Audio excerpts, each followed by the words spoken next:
Assalamualaikum warahmatullahi wabarakatuh. Selamat siang. Bagaimana puasa hari pertamanya? Semoga lancar ya. Mother and Baby ingin mengucapkan selamat menunaikan ibadah puasa nih buat Anda yang menjalankan ibadah puasa. Dan hari ini kita kembali lagi di Mother and Baby Instagram Live.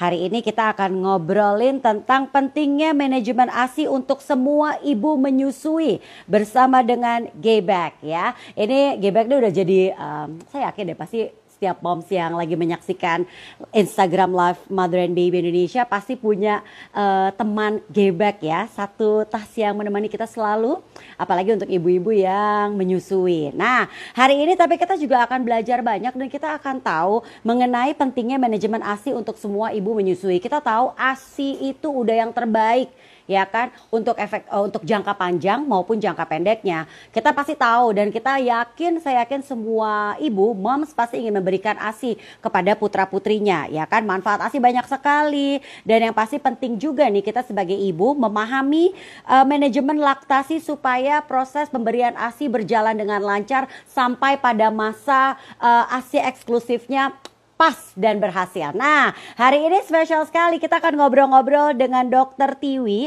atau lengkapnya adalah Dokter IGAN Pratiwi SPA Mars, dokter spesialis anak. Dokter Tiwi sudah hadir, sudah siap di Instagram Live Mother and Baby Indonesia. Nanti buat moms yang punya pertanyaan boleh ditanyakan ya. Nanti pertanyaan-pertanyaan akan saya bacakan di akhir. Wah, Dokter Tiwi, kita kompakan Dokter Tiwi. Iya nih, lagi bandung corona ini. Apa kabar dokter? Baik, Angie, sehat ya dokter? Baik, sehat ya. Ya oke. Ini kalau kita ngomongin ASI, betul sekali. Kalau ngomongin soal ASI, udah saya mah pasti langsung terpikir ngobrol dan curhat sama Dokter Tiwi, ya kan? Saya pasti belajar, saya belajar ASI itu banyak nanya sama Dokter Tiwi. Nah, Dokter Tiwi, sebenarnya gini, secara pendek kita kembali menjelaskan, walaupun saya yakin semua moms juga udah tahu ya. Sebenarnya gini, yang pertama adalah yang perlu kita ingatkan lagi, pentingnya ASI, baik untuk bayi maupun ibu. Secara pendek nih, pasti sih moms sudah pada tahu, tapi kita ingetin lagi aja. Iya, kalau yang jelas, kalau yang ibu-ibu paling seneng tuh melangsingkan. Ya, tapi yang penting banget untuk kesehatan, kanker payudara bisa dicegah. Betul. Ya. Itu untuk ibunya ya. Obesitas pada ibu juga bisa dicegah ya. Obesitas kan kegemukan kan sumber penyakit. Kemudian kalau pada anak banyak sekali ya. Untuk jangka pendek biasanya diare ya. Anak-anak ASI itu jarang sekali. Iya. Diare. Ya. Batuk pilek juga lebih jarang, walaupun bukan berarti ASI segalanya enggak ya. Jadi kalau ASI dia memang sistem kekebalannya lebih baik. Tapi kekebalan yang sifatnya non spesifik. Jadi kalau yang seperti pertusis, batuk rejan, difteri, hepatitis B itu tetap bisa saja terjadi walaupun dia menyusui. Jadi tetap harus vaksinasi gitu ya. Itu sih penyakit. Kemudian jangka panjang biasanya kayak diabetes, gemuk pada bayi atau anak itu bisa banget dicegah. Jarang sekali bayi-bayi ASI itu kegendutan, itu jarang. Tapi kalau bayi formula banyak yang kegemukan kalau kita tidak menghitung dengan baik kebutuhan susunya gitu ya.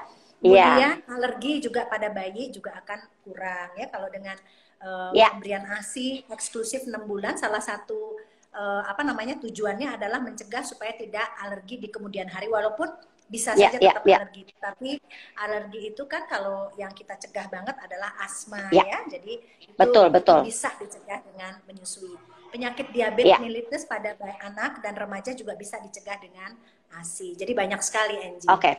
Banyak ya, benar sekali. Emang banyak banget manfaatnya kalau kita ini bisa setengah jam lebih ya dok ya. Karena kita tahu semua manfaat dari ASI itu adalah untuk jangka pendek maupun jangka panjang untuk anak yang kelak tuh luar biasa. Dokter ini ada permintaan dari para moms. Dokter suaranya kecil, mungkin bisa agak gede sedikit katanya gitu. Iya. Coba ya, sebentar saya pasang ini. Ya. Nah, iya mungkin dokter pasang earphone dulu sambil kita tungguin ya. Jadi, ini sudah jelas banget. Ya, lebih jelas ya. Baik. Nah, dokter ini kan pasti gini, kita juga tahu ya, ini ada yang melakukan ASI perah. Tapi sebenarnya tujuan dari ASI perah ini apa sih dok? Ini ada yang bilang gini, itu tuh ASI perah cuma buat ibu bekerja aja. Kalau ibu yang ada di rumah mah gak usah ASI perah. Emang begitu ya dokter? Jadi sebetulnya menyusui itu kan aspeknya 3 ya. Satu adalah nutrisi terbaik, yang kedua adalah kekebalan terbaik di awal ya. Yang ketiga adalah stimulasi. Kalau ASI perah itu nutrisi terbaiknya dapet ya, kekebalannya parsial karena sebetulnya di payudara di kulitnya itu dia juga ada unsur-unsur kekebalan ya di kulitnya ibu ya. Kemudian kalau stimulasi dengan ASI perah tentu saja tidak dapat. Walaupun kalau dia ibunya makan pedas gitu ya, ASINya perah seger itu tentu ada sensasi itu. Tetapi stimulasi yang dimaksud adalah panca indera ya. Jadi baunya ibu, kemudian suara nafas ibu, kemudian ibu bisa mengelus-ngelus gitu ya. Walaupun dengan ASI perah pakai botol bisa saja. Bahwa ASI perah itu pada ibu yang tidak bekerja memang lebih tidak perlu, tetapi bukan artinya sama sekali tidak perlu. Seringkali sekarang kita lihat kalau berat badannya kurang baik, kadang-kadang ASI perah itu ada gunanya ya pada ibu yang tidak bekerja misalnya ya di rumah ya. Oke.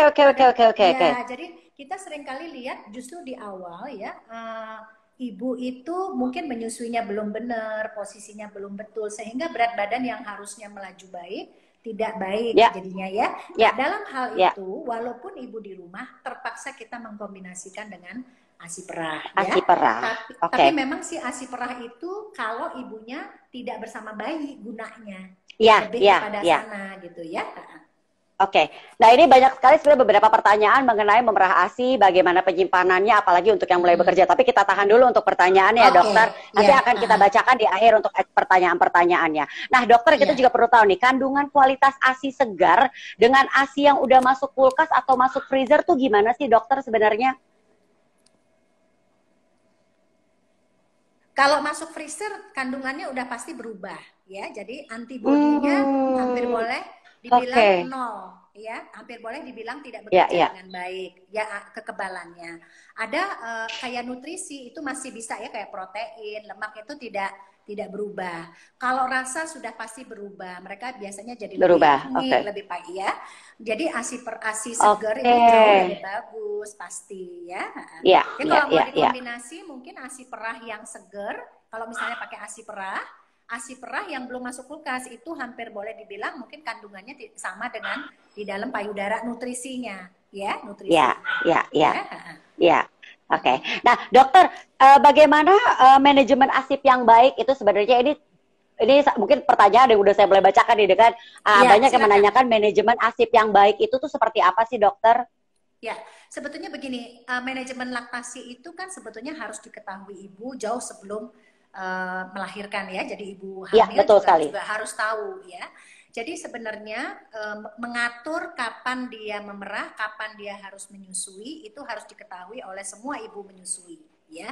Yang betul adalah bila bayi di rumah bersama ibu memang ada istilah on demand bayi ya. On demand bayi, tapi harus kita tekankan pada ibu yang baru melahirkan. Yang baru melahirkan itu kira-kira 2-3 minggu di awal kelahiran, itu tidak boleh on demand bayi. Seringkali jadi berat badannya melorot turun. Ya. Oh iya. Saya mengalami itu tuh dokter, saya mengalami itu. Nunggu on demand, anaknya tidur terus ya. Ternyata akhirnya anaknya kuning ya kan? Iya, benar. Betul. Kalau saat ini ada yang baru melahirkan atau masih hamil, ingat 3 minggu pertama bayi itu lebih banyak tidur di pagi, siang, sore, dan malam mereka bangun.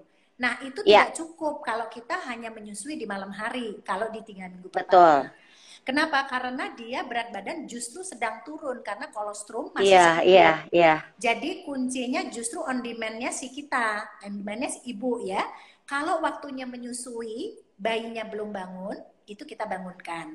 Kira-kira dia menyusui itu setiap 2 jam atau lebih atau 3 jam ya. Tapi kalau malam dia menyusui sering, itu justru bagus, jadi ikutin ya. Nah kemudian setelah dia usia 1 bulan, di mana lambung bayi sudah bertambah besar, produksi ASI bertambah stabil, nah itu biasanya kita bisa on demand bayi. Jadi biasanya payudaranya bengkak, bayinya nangis, biasanya begitu dia kalau dia sudah umur 3 minggu gitu ya. Nah kapan ibu mengatur menyusui dan memerah walaupun dia di rumah ya. Jadi sebetulnya kalau ibunya berlebih Pak ASINYA itu boleh kan banyak tuh kondisinya dikurangi. seperti itu. Ya, banyak Oke, ya, ya, apalagi ya, kalau ya, ya. anak-anak yang hamil kedua itu melahirkan kedua atau menyusui kedua itu seringkali produksi ASINYA cepat naik sehingga kebutuhan bayinya itu lebih sedikit daripada produksi. Ya, seringkali ya. Kalau anak pertama biasanya jarang seperti itu. Tapi Ya, bisa ya ya. pada anak ibu-ibu yang nutrisinya baik, ASINYA berlebih, itu biasanya memang sisanya si bayi nyusu masih bengkak atau masih nggak nyaman, itu kita perah gitu ya. Nah itu disimpan di freezer saja langsung. Kenapa? Oh langsung taruh freezer ya, langsung karena dia nggak akan dipakai karena ibunya kan di rumah. Tadi prinsipnya menyusui langsung jauh lebih bagus ya. ASI perah yang segar jauh lebih baik. Jadi kalau kita masih di rumah dan produksi ASINYA banyak, berarti langsung di freezer karena kita tidak akan mau pakai. Ya, tapi saya mau tekankan pada ibu bahwa jangan buru-buru merah. Seringkali tabungannya banyak banget, tapi bayinya tidak naik berat badan baik. Jadi makanya memerah itu tidak boleh dikerjakan kalau berat badan bayinya masih kurang. Gitu. Oke, ya kan saat kita kontrol ke dokter kan kita tahu kan pertambahan berat badan bayi kita. Nah dokter kemarin mungkin dokter juga sempat nyimak ya, banyak sekali teman-teman para moms, ibu-ibu baru dan ibu-ibu muda yang curhat nih mengenai ini sering lupa ASI, mana yang harus diduluin ya kan. Nah ini nih dokter mungkin kita juga pengen tahu sebenarnya masalah yang paling sering terjadi nih saat menyimpan ASI itu apa sih dokter? Tadi kan beberapa ya, aduh aku lupa ya aku kasih yang baru padahal yang lama mesti ada, itu salah satunya ya dokter ya? Ya betul, sebetulnya sih memang sih rumusnya adalah mana first in first out ya, jadi kalau yang duluan dimasukkan, duluan dikeluarkan. Itu kalau jumlah ASINYA pas-pasan ya. Tapi kalau ASINYA berlebih, lebih segar, lebih bagus, iya lebih segar, lebih cepat keluar yang lebih segar gitu ya. Jadi sebetulnya kita sangat hati-hati dan kalau dia sedikit boleh out mana yang duluan masuk itu yang duluan keluar gitu ya. Tapi kalau berapa lama disimpan itu sebetulnya sangat individual. Tapi saya pribadi ngingetnya itu gampang. Saya kemarin tulis yang penting angka 2 ingetnya ya. Kalau 2 itu pasti nggak salah ya. Memang bisa kalau kulkas yang pakai yang untuk ice cream itu bisa 6 bulan. Kalau kita donor ASI atau donatur sebuah institusi yang memang donor memang pakai itu. Tapi kalau bayinya cuma 1 gitu ya udah jangan berlimpah-limpah banget karena itu biasanya kebuang juga gitu ya. Jadi yang di freezer biasanya gampangnya itu kalau 2 pintu ya 2 bulan, kalau 1 pintu ya 2 minggu gitu ya. Kalau di bawah sebetulnya karena kita sering kan buka tutup kulkas itu biasanya 2 hari saja. Apalagi kalau negara kita ini kan cukup panas ya. Kalau di luar mungkin kalaupun dibuka mungkin suhu di luar kulkas sama di dalam itu sama juga mungkin bisa lebih panjang gitu. Ya jadi artinya kita kembali lagi kita tinggalnya di sini di Indonesia di mana suhu itu cukup panas sehingga tentu saja perbedaan suhu itu akan membuat ASI itu rusak gitu. Ya. Oke, dokter ini banyak sekali pertanyaan yang masuk, tapi nanti saya akan berbincang dengan satu teman kita juga. Tapi ini satu pertanyaan dulu boleh ya dok ya, satu pertanyaan. Dok, gunanya ASI freezer untuk ibu tidak bekerja apa ya dok? Nggak ada, justru kalau tidak bekerja lebih bagus tidak di freezer gitu. Lebih bagus ya udah susuin kalau misalnya berat badannya kurang, ASI perah yang baru itu kasih aja langsung jadi tidak usah masuk kulkas. Kalau berat badan bayinya kurang gitu. Jadi nggak usah di freezer saya rasa. Sebenarnya nggak usah di freezer ya. Nah dokter, nanti kita balik lagi. Saya akan mengundang dokter lagi. Tapi sekarang saya mau ngobrol sebentar sama Ibu Gaby dari Gebek ya. Nanti kita akan kembali lagi bersama Dokter Tiwi. Buat moms yang mau bertanya, langsung saja tinggalkan pertanyaan. Nanti saya akan bacakan langsung untuk Dokter Tiwi. Terima kasih dokter. Nanti kita kembali lagi ya dok. Ya, saya akan menghubungi Ibu Gaby. Nah, ini nanti pertanyaan-pertanyaan yang masuk, saya janji akan saya bacakan. Ada juga pertanyaan yang sudah ditinggalkan di Instagram Mother and Baby, baik melalui feed maupun melalui IG story kita. Ya, baik, kita akan ngobrol dulu Ibu Gaby. Baik, sebentar. Iya, ini dia. Baik, kita langsung ngobrol. ya. Nanti Moms bisa bertanya juga nih, karena ini ada satu apa ya, menjadi ini kalau saya bilang sih jadi sahabat barunya kita nih buat para moms yang sedang dalam proses masa menyusui, dalam hal menyimpan ASI, kan masih banyak yang bingung. Apalagi tadi saya bilang, saya baru pernah yang saya pakai yang baru, yang lama ada tapi nggak saya pakai karena lupa. Nah, ini ada solusi yang diberikan oleh Gebek Indonesia ya, dan kita akan langsung ngobrol tentunya bersama Ibu Gabriel Raya. Hai Ibu Gaby, apa kabar? Hai Bu Gaby. Halo Mbak Enji. Suaranya kedengeran nggak? Kedengeran. Nanti kita ya kita ngobrol dulu sama Ibu Gaby sebelum nanti kita kembali lagi. Mbak Enji. Aman. Yes, aman. Nanti sebelum kita bergabung lagi bersama Dokter Tiwi untuk menjawab pertanyaan-pertanyaan Moms. Bu Gaby, ini kita mengucapkan selamat ya. Gebek akhirnya memutuskan meluncurkan Gebek aplikasi. ASI-nya huruf besar ya.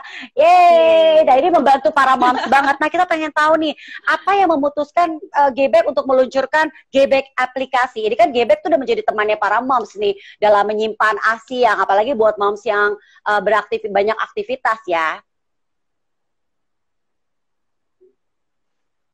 Ya, oke. Jadi dari awal Gebek hadir di Indonesia, kita udah emang pengen banget buat jadi partner menyusui untuk ibu menyusui dimanapun, kapanpun juga gitu. Nah, kalau sekarang kan zamannya digital ya, Mbak Enji ya.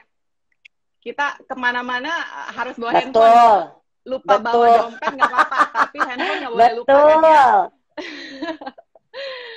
Nah, apalagi sekarang semuanya udah digital dan gimana sih kita tetap jadi partner yang bisa up to date dan yang bisa selalu ngingetin ibu nyusuin kapanpun dimanapun juga ya kita pikir digital aplikasi itu satu-satunya jalan buat apalagi orang-orang sekarang semuanya di handphone, apa-apa di handphone ya kan, betul. Ya. Betul, jempolnya lancar. Ya itu jadi salah satu yang menyebabkan memutuskan Gebek untuk meluncurkan Gebek aplikasi. Dan ini kita pengen tahu nih fitur apa aja nih yang ada di Gebek aplikasi, dan juga kita pengen tahu kelebihannya apa nih dalam hal membantu manajemen ASI, karena banyak banget apalagi nih moms yang mulai khawatir nanti kalau masa work from home udah berakhir saya kembali bekerja gimana ya? Oke. Kalau fitur sebenarnya kita bukan hanya untuk pumping aja. Jadi ini lebih ke manajemen ASI. Memberikan ASI kan bukan hanya pumping ya Mbak Inji ya, tapi dari breastfeeding juga. Apalagi tadi Dokter Tiwi bilang yang terbaik adalah yang harus diutamakan adalah direct breastfeeding. Jadi di aplikasi Gebek ini selain bagaimana memanajemen ASI perah, kita juga ada feature direct breastfeeding. Nah, di feature direct breastfeeding itu nanti tiap kali ibu nyusuin bisa sambil di-record berapa lama durasi menyusuinya. Nah, atau kadang mungkin misalnya udah end of the day ibunya mau catat diary hari ASI direct breastfeeding hari ini bisa diisi juga secara manual. Nah, nanti jadi setelah day by day atau bisa harian, bisa bulanan, bisa mingguan, nanti ibunya bisa nge-track juga, oh berapa banyak sih kira-kira direct breastfeeding aku hari ini atau bulan ini, minggu ini. Nah, kalau itu untuk direct breastfeeding.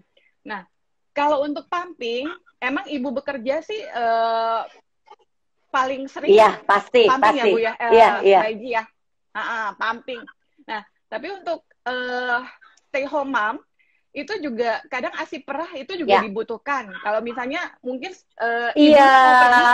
ibunya mau pergi dan tidak bisa bawa bayi, atau mungkin ada keperluan mendesak yang nggak bisa bawa bayi, atau mungkin juga ibunya pengen me time, kan, pengen me time, itu ada ASI pra yang bisa digunakan.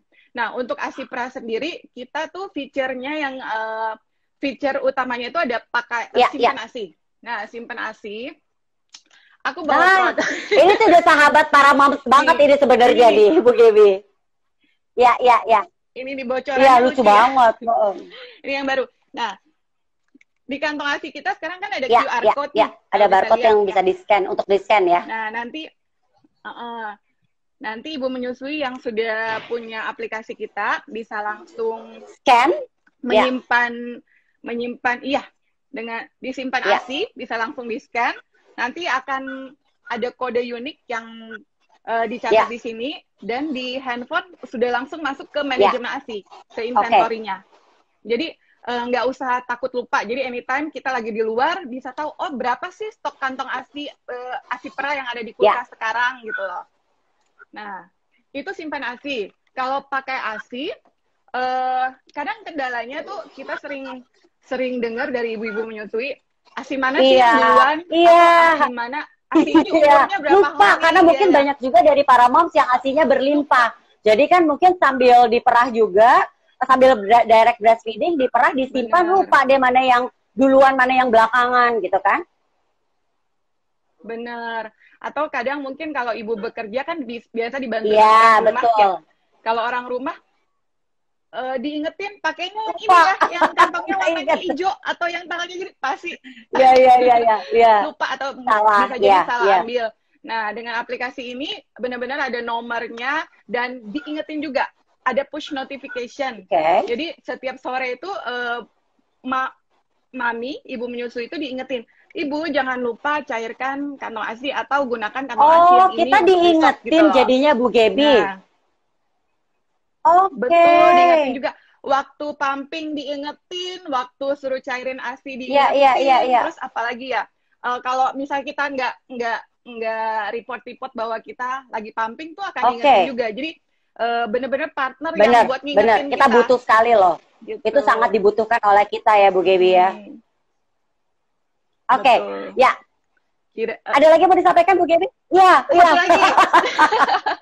Ya, nah jadi tadi pokoknya lengkap untuk manajemen ASI-nya. Nah, ada yang menarik juga, kemarin kita sempat udah beta testing kepada ibu-ibu nyusuin. Nah, kita ada satu feature yaitu report. Nah, di situ bisa mencatat, menghadirkan diari ibu menyusui. Berapa banyak sih? Nah, betul. Dia, catatan berapa lama kita ya. Untuk hari ini. Betul, ya. Berapa banyak, berapa lama direct breastfeeding yang dilakukan minggu ini, hari ini, bulan ini bahkan, atau berapa banyak sudah simpan ASI untuk hari ini, bulan ini, kita bisa 3 ya. Bulan ini, mingguan sama bulanan. Sama bulanan. Ya. Menarik sekali ya. Betul. Jadi 3 report itu, berapa banyak durasi yang kita pakai untuk direct breastfeeding, berapa banyak ASI yang kita perah dan kita simpan, dan berapa banyak ASI yang diminum, yang terpakai. Oke. Jadi ini bermanfaat banget buat ibu nyusuin, buat maintain jangan sampai lost kebanyakan pumping atau sebaliknya. Jadi produksi ASI menurun. Oh, jadi dia benar-benar jadi partner kita dalam memaintain supaya produksi ASI kita tetap stabil ya. Tidak sampai menurun karena tadi kita tahu kapan kita pumpingnya juga, ya kan? Oke. Bu Gaby, ada yang mau disampaikan lagi Bu Gaby? Yang saya mau sampaikan jangan lupa download. Betul sekali. Jangan lupa download. Sekarang search-nya Gebek aplikasi. Kita udah ada di iOS, udah ada di App Store untuk iOS, dan udah ada di Play Store untuk Android. Nah, untuk kantong ASI-nya sekarang yang sudah ber-QR itu yang tipe ini nih. Oke, Kolibri ya. Sudah ada QR code-nya ya. Betul, ada di Tokopedia dan JD.ID untuk sementara ini. Nah, mumpung lagi stay home, bisa sambil play order ya kan, betul. Browsing. Ya kan, jadi semua tinggal download, lalu untuk kantong ASI-nya sendiri tinggal pesan lewat aplikasi juga bisa, sudah tinggal diantarkan, jadi kita juga nggak perlu keluar rumah ya Bu Gaby ya. Betul, gampang ya, banget. Baik. Terima kasih. Sekarang lebih mudah ya banget menyusui. Itu tuh sahabat kita banget, terbantu banget deh buat ibu-ibu menyusui ya sekarang ini ya. Thanks to Gebek ya. Ibu Gaby, terima kasih. Ada yang mau disampaikan lagi? Makasih. Untuk step by stepnya, bagaimana cara menggunakan aplikasinya, nanti bisa lihat juga ada di Instagram Mother and Baby Indonesia atau di @gebek_indonesia juga ya. Baik, Ibu Gaby, terima kasih. Terima kasih. Ya, terima kasih. Bye-bye. Nah, kita akan kembali lagi bersama dengan Dr. Tiwi, di mana kita akan membacakan pertanyaan tentunya seputar manajemen ASI ini ya. Baik, ini sudah ada pertanyaan yang masuk juga melalui live Instagram, dan juga tentunya di Instagram feed maupun di Instagram story kita. Dokter, lanjut ya dokter. Ini saya akan bacakan satu pertanyaan dari Christine Darlin. cara manajemen waktu untuk pumping, memberikan ASI dan tidur. Tolong dibantu saya, Dok, katanya. Kalau ibunya di rumah, tadi kan nggak usah Ya. pumping. Jadi kalau ada waktu Ya. tidur aja ya, tidur aja. Oke, oke. Tapi kalau Ya. sudah selesai menyusui, tapi payudaranya masih penuh, itu harus pumping ya. Nah, Ya, kalau ya. pumping itu harus dikerjakan kalau berpisah dengan bayi ya. Jadi Bayinya, kalau oke. ibunya pergi, bayinya di rumah, biasanya sih payudara itu bengkak atau ngisi itu biasanya 3 jam sekali ya. Oke, Kemudian ya. hormon di tubuh ibu itu biasanya kan kalau kita pumping dia akan naik yang namanya hormon prolaktin. Jadi misalnya nih ibunya payudaranya tidak pernah bengkak karena produksinya turun atau sudah sedikit, itu tetap aja 3 jam sekali. Ya, biasanya kalau payudaranya masih penuh, ibunya kayak ada alarm, oh penuh, dia pompa. Biasanya ya. Jadi kalau di rumah sih sebetulnya tidak harus pompa, kecuali jangan sampai bangun terus payudaranya bengkak ya. Jadi banyak. Iya, itu sering terjadi kadang-kadang ya. Iya. Jadi kalau misalnya bayinya sudah selesai nyusu, payudaranya kosong, ya udah tidur aja, nggak usah pompa. Ya, kalau payudaranya masih ada, daripada kita bablas terus dia bengkak, lebih bagus. Itu sering sekali terjadi di klinik laktasi kami ya, jam datang udah bengkak kayak batu gitu. Iya. Karena dia lupa gitu ya, bablas tidur capek gitu misalnya. Ya. Nah, itu sih ya. Dokter, ini banyak banget pertanyaan yang masuk, pertanyaannya sama. Dok, busui boleh puasa nggak sih? Dan ini sekaligus juga mungkin menyambung pertanyaan, ini kan pertanyaan dari Ivanas Riautomo. Tadi juga beberapa pertanyaan tentang busui boleh puasa. Sama satu lagi nih mungkin disambung dengan pertanyaan dari Rizka 94. Bagaimana mengatur jadwal pumping dan menyusui di saat puasa? Ya, jadi kalau puasa prinsipnya kalau belum masa eksklusif 6 bulannya selesai, lebih bagus tidak puasa. Karena pasti akan mempengaruhi produksi. Tapi pada yang berlebih ya, ada yang berlebih kan? Ya, banyak dokter. Itu silahkan puasa, tetapi nanti kalau kelihatan produksi ASINya turun, kita tahu kok nggak kenceng atau ASI perahnya menurun, lebih baik kapan aja buka saja, ya. Kemudian kalau bayinya sudah di atas 6 bulan, kan bayinya sudah mulai makan, silahkan puasa, silahkan puasa. Apalagi kalau udah di atas tahun ya, itu boleh banget puasa, silahkan ya. Tapi kalau yang di bawah 6 bulan itu lebih bagus tidak, apalagi di bawah 3 bulan itu jangan ya. Tapi kalau di atas 6 bulan, bayinya sudah mulai makan, silahkan puasa, dicoba puasa, lihat produksi ASINya turun atau tidak. Jangan lupa pada saat sahur makan banyak buah, karena buah itu menyimpan cairan ya. Dan buah itu menyimpan cairan, jadi air putih itu kan 85% isinya di ASI. Jadi kebutuhan air putih dan cairan itu dipenuhi saat buka dan sahur gitu ya. Nah, saja dilihat badannya, maksudnya dia produksinya turun nggak? Kalau produksinya turun ya buka saja gitu ya. Jadi ini yang tadi untuk bagaimana mengatur jadwal pumping dan menyusui di saat puasa. Mungkin ini sebentar lagi udah harus kembali bekerja ya. Ya, sebetulnya kalau memang sudah waktunya bekerja, kita kan memang harus punya tabungan ASI. Yang jelas pompa ASI itu kalau habis sahur dan buka biasanya banyak, biasanya ya. Jadi kalau dia masih di rumah, jadi waktu sahur itu usahakan perah kalau dia memang mau bekerja. Waktunya dia sudah mulai masa puasa setelah sahur itu banyak nyusu saja gitu. Karena kan mungkin produksi akan turun, jadi tempelin aja bayinya terus gitu. Jadi pumpingnya saat sahur dan juga saat buka puasa, selebihnya disusui langsung aja. Betul begitu ya, dokter ya? Itu biasanya banyak.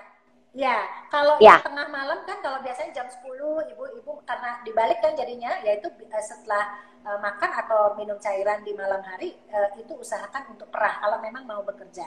Tapi sekali lagi ya, perah itu ingat ya, bayinya harus sudah bagus berat badannya. Kalau bayinya belum bagus berat badan, dilarang perah, netek aja. Maksudnya, kalaupun ada ASI perah, masukkan ke bayi langsung ya, karena tadi ada yang bertanya kalau berat badannya sedikit itu tidak usah merah, biarkan aja kasih perahan ASI atau netek langsung itu untuk naikkan berat badan bayi dulu ya.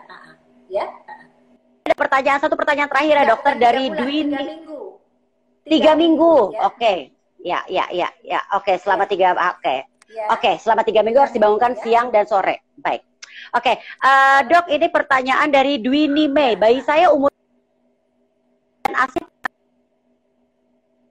100 gram. Apakah sudah cukup? Karena bayi saya tidak minum 2 jam sekali.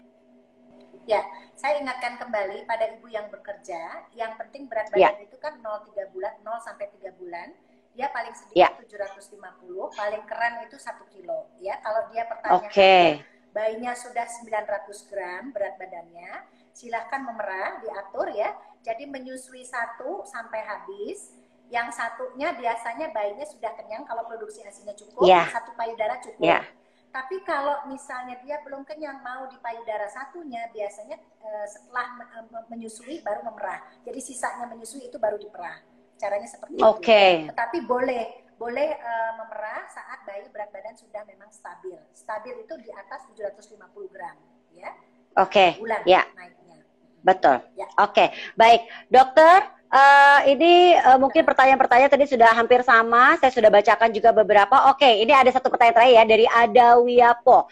Boleh MPASI dini nggak sih, Dok? Usia 5 bulan, berat badan bayi 5,4, berat badan lahir 2,6.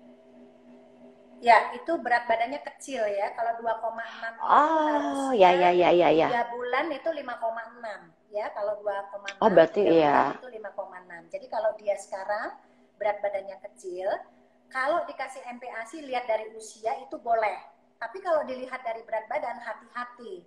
Karena berat badannya di bawah 6 kilo, kalau kita mulai MPASI juga bayinya biasanya tidak mentolerir makanan padat. Jadi saran saya kalau bayinya kecil, kalaupun harus menambah, lebih bagus menambah formula dulu sampai atau sampai melewati 6 kilo, baru kita mulai MPASI. Ya, jadi kalau sudah 3 bulan lebih, itu formula bukan sesuatu yang tabu. Saya rasa sih naikkan berat badan. Setelah 3 bulan. Jadi tujuannya untuk mencegah stunting. Kalau kita biarkan bayinya kecil, kemudian dengan MPASI dia tidak tolerir, biasanya dia akan tidak bisa mengejar. Itu yang saya selalu ingat Dokter Tiwi sampaikan di saat waktu kita berjumpa, terakhir berjumpa ya. Baik, Dokter Tiwi, terima kasih banyak atas penjelasannya, terima kasih atas waktunya, atas bincang-bincangnya. Iya, sehat-sehat selalu ya dokter ya. Sampai ketemu dan juga terima kasih ya untuk moms yang sudah menyaksikan live Instagram kita.